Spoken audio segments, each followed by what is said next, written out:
What's going on, everybody? This is Marcus Sibley. I'm here in Rhode Island right now, off of Block Island, where 5 of the 7 offshore wind turbines in the United States water exist.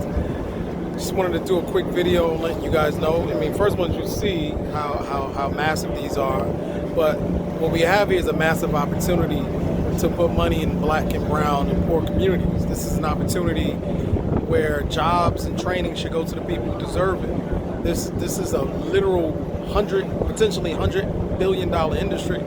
And what if this was just another opportunity for white men to get rich?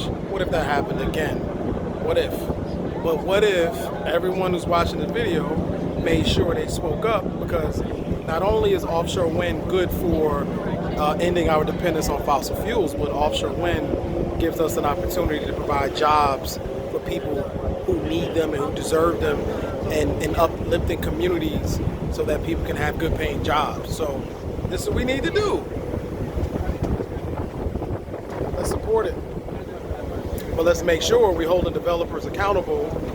Make sure people who need the jobs get the jobs. Simple as that. Don't let people kill you with the, oh, we're gonna do this. No, let's hold people accountable. These developers are gonna make a lot of money, a whole lot of money. So let's make sure that these developers are training and giving jobs to the people who need those jobs.